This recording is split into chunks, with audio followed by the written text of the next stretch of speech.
The architectural model exploded against the wall, shards of plastic and wood raining down. Mark Sullivan, the man who built my career, just hurled it at my head. My hands shake as I clutch the forged permit, the one that could bury us both. The office door slams open. Mike, the muscle Davis, blocks the exit, his knuckles white around a crowbar. I grab the T-square from the drafting table, my only weapon. The ledger on Mark's desk is open to a page I wasn't supposed to see. Legal fund payments that don't add up. Sarah's voice cuts through the chaos. She's been copying his files for months. The truth is worse than the lie I've been living. The scent of expensive mahogany and stale espresso curdled in the air of the penthouse office.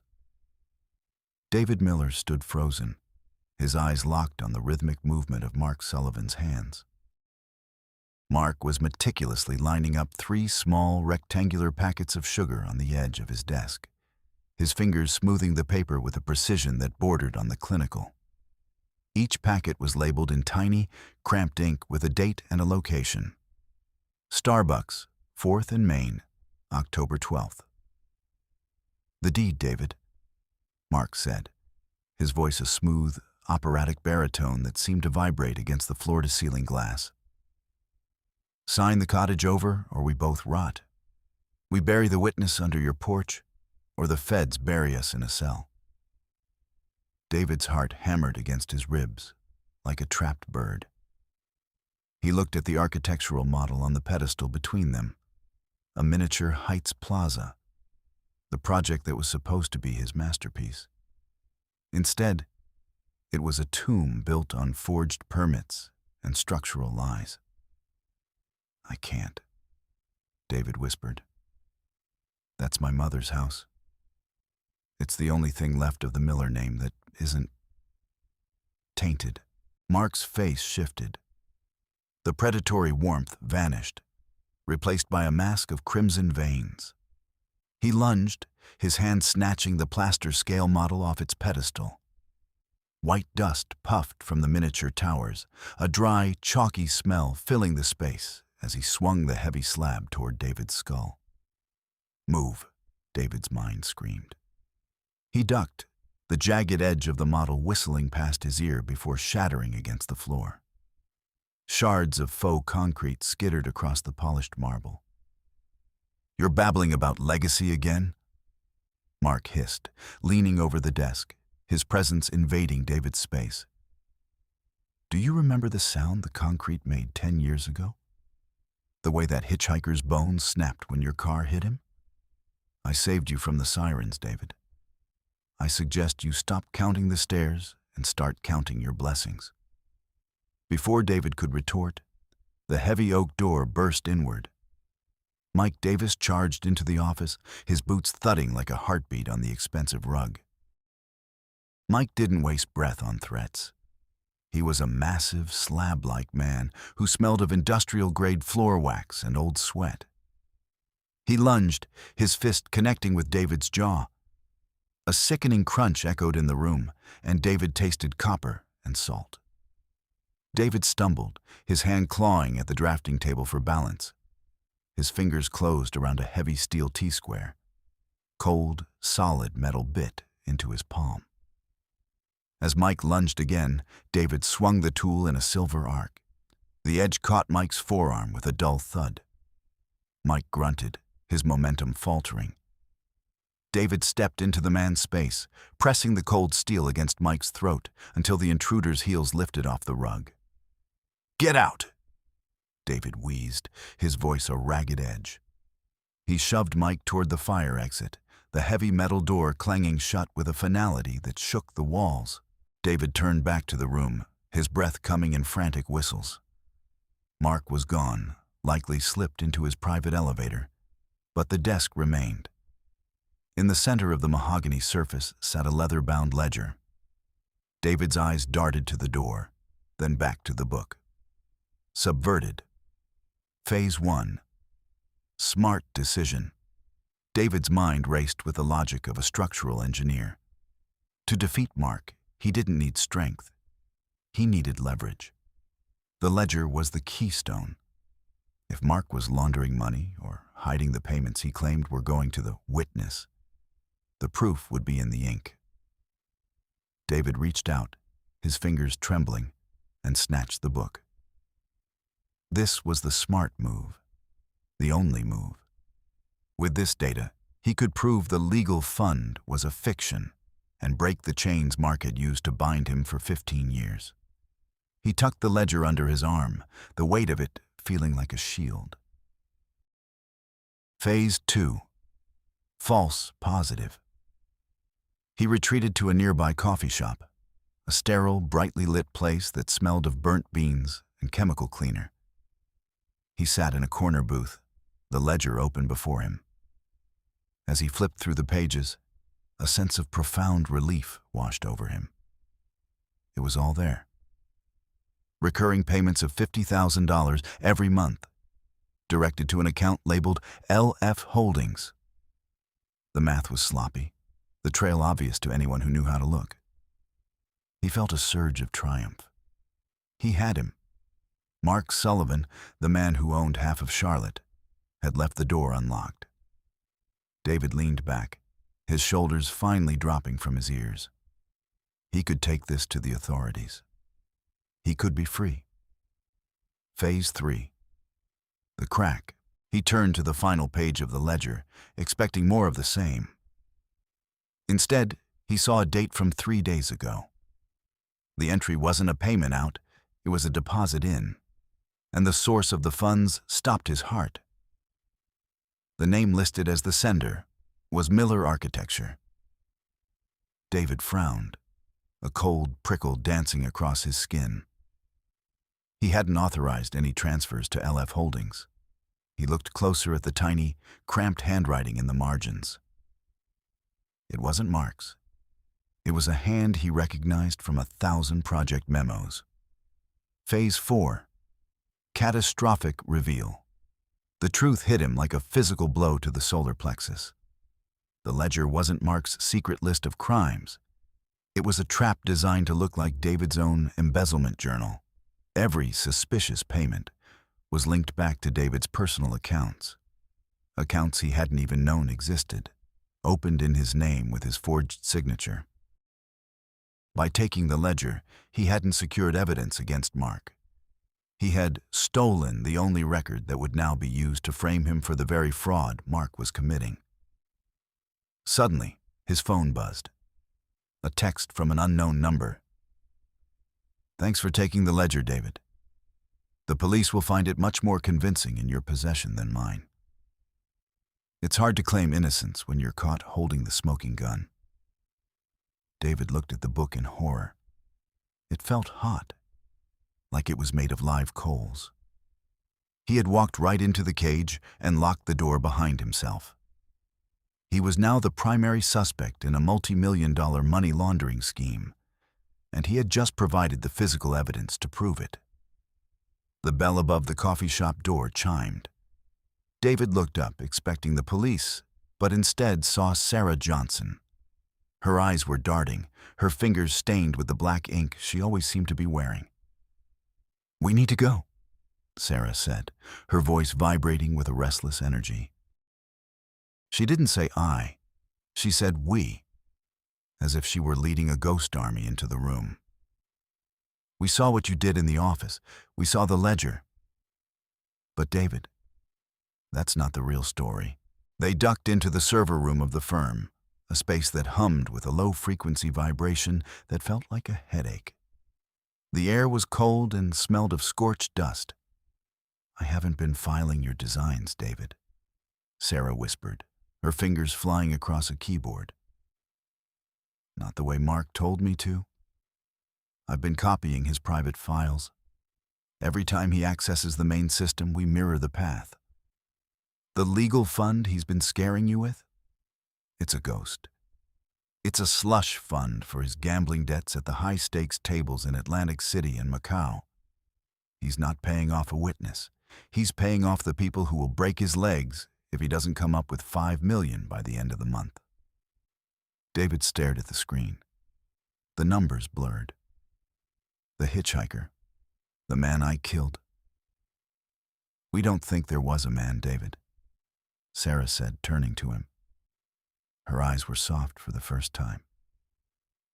We think it was a play. And we're going to prove it. But before they could move, the shadow of Mark Sullivan fell across the frosted glass of the server room door. The parking garage was a concrete cavern, the air thick with the smell of damp earth and exhaust. David tried to reach his car, but a black Mercedes blocked his path. Mark stepped out, the silk of his suit shimmering like oil on water. 24 hours, David, Mark said, leaning against the hood. He reached into his pocket and pulled out a sugar packet, beginning to fold it into a tiny, sharp triangle. Sign the cottage over, or the highway patrol gets a very detailed tip about a certain hit and run in Chapel Hill. 15 years is a long time to carry a secret. I imagine the weight is getting quite heavy. I know about the gambling, Mark, David said, trying to keep his voice steady. I know the legal fund is a lie. Mark didn't blink. He stepped closer, invading David's space until David could smell the mint on his breath. Knowledge is a dangerous thing for a man who's already drowning. You have until tomorrow. Don't let the ghost of your father trip you up on the way out. David didn't wait. He drove. He drove until the glass towers of Charlotte disappeared and the air turned thick and salty. He headed for the coast, to the only place he felt safe. The small, cedar-shingled cottage his mother had left him. When he arrived, the humidity sat on his chest like a physical weight. The palm trees along the boardwalk were wrapped in rusted chains, their fronds rattling in a hot, wet breeze. He stepped out of the car, his boots crunching on the oyster shell driveway. He stopped. The silence was wrong. He walked to the back of his car and saw the jagged gashes in the rubber. All 4 tires had been slashed. He ran to the house, his heart thudding.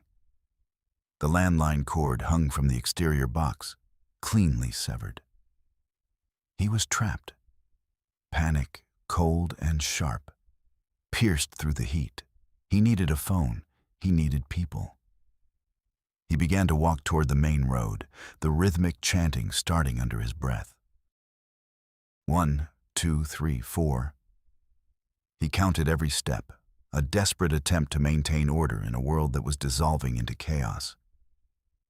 He reached a roadside diner, a squat building with a neon sign that flickered with a dying buzz. Inside, the air smelled of old grease and floor wax. As he pushed the door open, the bell gave a tinny, high-pitched ring. The diner went silent. Every person at the counter stopped chewing. The waitress, a woman with hair the color of wood ash, stood frozen with a coffee pot mid-pour. They didn't look at him with curiosity. They looked at him with a silent, predatory precision.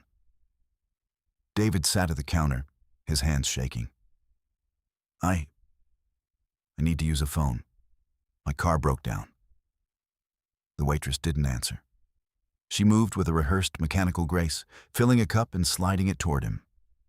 Behind her, in the kitchen, a rhythmic, heavy thud began. Thump, thump, thump. A meat tenderizer hitting a block, vibrating through the soles of David's shoes. We don't have a phone, the waitress said, her voice flat. David looked at the special of the day chalkboard. It didn't list food. It listed 3 names. Names he recognized from the local news. Missing. He stood up, his chair scraping harshly against the linoleum. I have to go. He backed toward the kitchen door, the only exit that wasn't blocked by the silent men at the counter.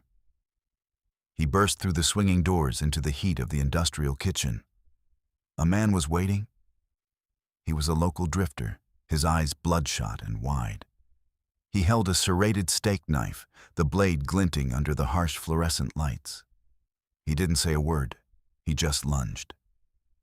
David scrambled back, his heel catching on a floor drain. He reached out blindly, his hand hitting a heavy plastic bucket sitting on the prep table. Industrial degreaser. He hoisted the bucket and threw the contents with a desperate heave. The caustic liquid hit the attacker full in the face.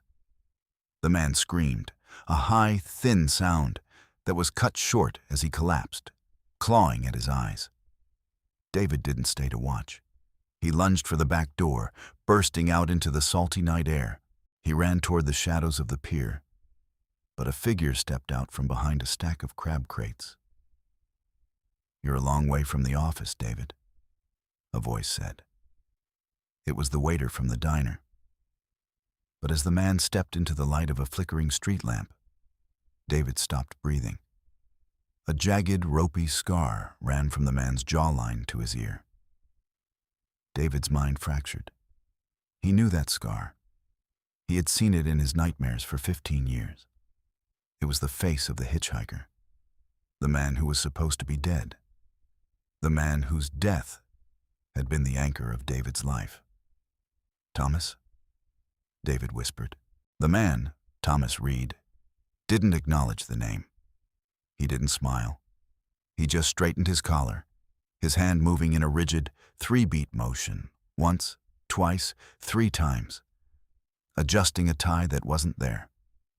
"You look like you've seen a ghost," Thomas said, his voice cold and hollow. David realized then that the guilt was a cage, and the bars were made of theater. The beach was a stretch of obsidian in the moonlight. David felt a strange, cold clarity. The man standing before him was the proof of the lie. "Mark told me I killed you," David said, his voice gaining strength. "He showed me the blood. He showed me the police report." Thomas Reed looked out at the black water. "Mark Sullivan is a man who knows how to cast a play, David. And you were the perfect lead. You wanted to be guilty. You felt like you deserved it because of your father." "How much?" David asked. "How much did he pay you to stay dead?" "Enough to keep me in gin and bad company for a decade," Thomas said. He turned back to David, his hand twitching toward his bare neck again. 1, 2, 3. But the money's running out, and Mark doesn't like loose ends. David's phone chimed in his pocket. A text. He pulled it out, the screen illuminating his pale face. It was a photo. Sarah Johnson, tied to a wooden chair in what looked like a basement. Her eyes were wide with terror, a heavy strip of silver duct tape across her mouth. "The deed, David. Bring it to the old mill on Highway 52. 1 hour. Or she becomes the accident you always feared." David looked at Thomas. "I need you to tell the truth. Now." Subverted. Phase 1. Smart decision. David didn't have a gun, but he had the desperation of a man with nothing left to lose. He grabbed a heavy iron gaff from the side of a crab crate and leveled it at Thomas's chest. "You're going to talk into this phone," David commanded, hitting the record button on his voice memo app. "You're going to tell me exactly how Mark set it up. The movie blood, the fake cops, all of it. If you do, I'll give you the gold watch my father left me. It's worth $20,000. It's your ticket out of here before Mark decides you're a liability." This was the logical play. A recorded confession from the dead man would shatter Mark's leverage and save Sarah. Phase 2. False positive. Thomas hesitated, then nodded. He began to speak, his voice clear and steady. He detailed the night in Chapel Hill, the way Mark had positioned him on the road, the gallon of stage blood he'd poured over his own head.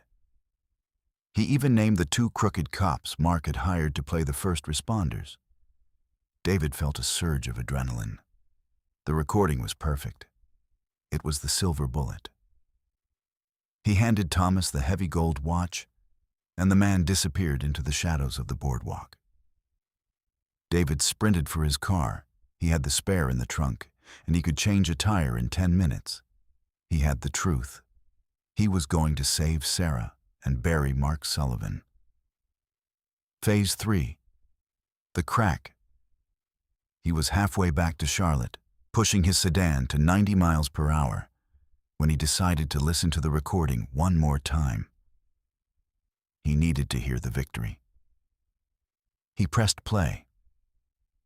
Thomas's voice came through the speakers, but as David listened, he noticed a sound in the background, a rhythmic, low-frequency hum. It was the funeral dirge Mike Davis always hummed before a hit. David's brow furrowed. Why would that be on the recording? Thomas had been alone on the pier. Then he heard a second voice on the tape, a faint whisper right at the end. "Did I do it right, boss?" Phase 4. Catastrophic reveal. The realization drained the blood from David's face. The confession wasn't a breakthrough. It was a script. Thomas hadn't been cornered. He had been waiting. The confession was filled with specific, verifiable details that were actually false. Details that contradicted the real evidence Mark had planted years ago. If David took this recording to the police, it wouldn't exonerate him. It would look like he had kidnapped a local man and forced him to record a fraudulent statement to cover his own tracks. It was a layer of obstruction of justice on top of the original crime. Suddenly, headlights flared in his rearview mirror. A black SUV, massive and predatory, lunged out of the darkness. It slammed into David's bumper. The steering wheel jerked in his hands. He tried to correct, but the SUV hit him again, a precision PIT maneuver that sent his car spinning. The world tilted. The screech of tearing metal drowned out his screams. The car rolled once, twice, a chaotic blur of glass and shadow, before plunging down the steep embankment into a rocky ravine. David woke to the smell of gasoline and copper. He was upside down, his legs pinned by the crumpled dashboard. He clawed his way out of the shattered side window, his fingers digging into the cold, wet mud of the ditch. He heard boots on the gravel above. 2 sets. He looked up as a figure slid down the embankment. It was Thomas Reed. He didn't look like a struggling waiter anymore. He looked like a predator. He reached down and snatched David's phone from the dirt. "You really should have checked the math, David," Thomas said. He dropped the phone and crushed it under his heavy boot. The screen shattered, the recording and David's only hope, dying in a hiss of static. Mark Sullivan stepped down into the light of the wreckage, his Italian silk suit untouched by the mud. He looked at David with a weary, almost fatherly disappointment. "The diner was a nice touch, wasn't it?" Mark asked. "We spent 3 days rehearsing that silence. People will do anything for $100 and a story to tell their grandkids." Mark reached into his pocket and pulled out a fountain pen and a clipboard. On it was the deed to the lakeside cottage. "Sign it, David. Sign it while you can still hold a pen." Or Mike starts the music for Sarah. From the shadows of the SUV above, David heard a low, melodic hum. The funeral dirge. Mike Davis was waiting. David's hand shook as he took the pen. He was broken, bleeding, and utterly alone. He signed the paper, his name a jagged scrawl in the mud. "Good boy," Mark said, taking the clipboard. He turned to Mike. "Take him to the cottage. We have a lot of cleaning up to do." The basement of the lakeside cottage smelled of damp earth and something sharp, gasoline. David was slumped against a wooden support beam, his wrists bound with heavy zip ties. Across the room, Sarah was tied to a chair, her eyes red and swollen. Mark Sullivan stood in the center of the room, holding a red plastic jerry can. He was splashing the liquid across the floorboards, the clear stream soaking into the old pine. "This was always the end for you, David," Mark said, his voice echoing in the small space. "The Miller name was born in a basement, and it'll end in one. It's poetic, don't you think?" David looked up at the ceiling. He knew this house. He had spent 3 summers renovating it after his mother died.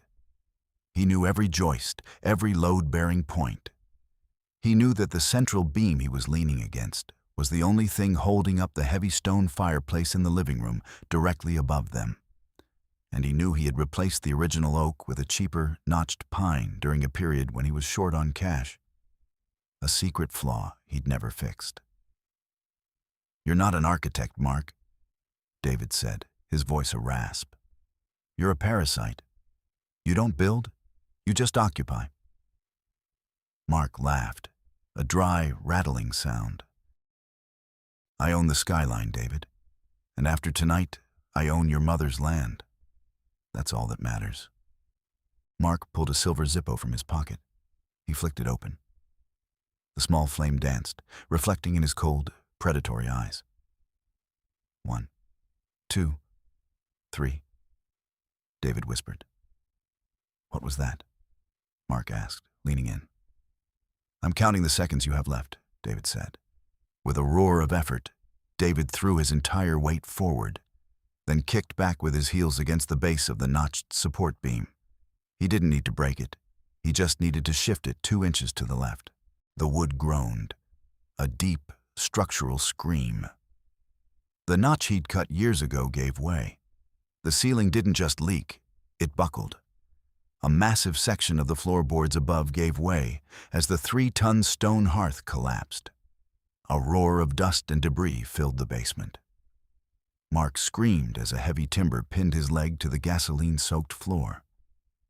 David rolled, the zip ties slicing into his wrists as he found a jagged piece of fallen stone. He sawed through the plastic, the friction burning his skin. He was free. He lunged for Sarah, ripping the tape from her mouth and slicing her bonds. "Run!" he shouted over the roar of the fire that had started when the Zippo hit the spilled fuel.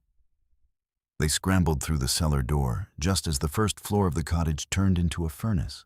They collapsed on the grass, the night air sweet and cool. In the distance, the wail of sirens began. Not the fake sirens of a staged accident, but the real screaming voice of the law. David sat on the tailgate of an ambulance 20 minutes later, a gray blanket wrapped around his shoulders. A detective approached him, holding a scorched metal box. "We found this in the foundation, Mr. Miller," the detective said. "The fire didn't touch it." David took the box. He didn't need to open it to know what was inside. While Mark had been obsessed with the deed and the dead man, David had been playing a longer game. For years, he had been hiding the original, unaltered blueprints of the Sullivan Plaza projects inside this foundation. Blueprints that showed the exact structural shortcuts Mark had forced him to take, along with the secret ledger of the real tax evasion records David had intercepted before Sarah ever joined the firm. He had built a trap into the very foundation of his life, waiting for the moment the house fell down. "Everything you need is in there," David said, handing the box to the detective. "The money, the fraud, the names, all of it." He looked toward the lake. The sun was beginning to rise, a thin line of gold on the horizon. The weight that had sat on his shoulders for 15 years, the manufactured guilt, the counting, the fear, it didn't vanish, but it shifted. It became something he could carry. Weeks later, David stood in a small architectural office in Bend, Oregon. The air smelled of pine and fresh rain, not floor wax and mahogany. He looked out at the mountains, the peaks jagged and honest against the blue sky. He picked up a drafting pencil. His hand was steady. He didn't count the stairs on his way in this morning. He didn't align his pens in parallel lines. He began to draw. A simple house.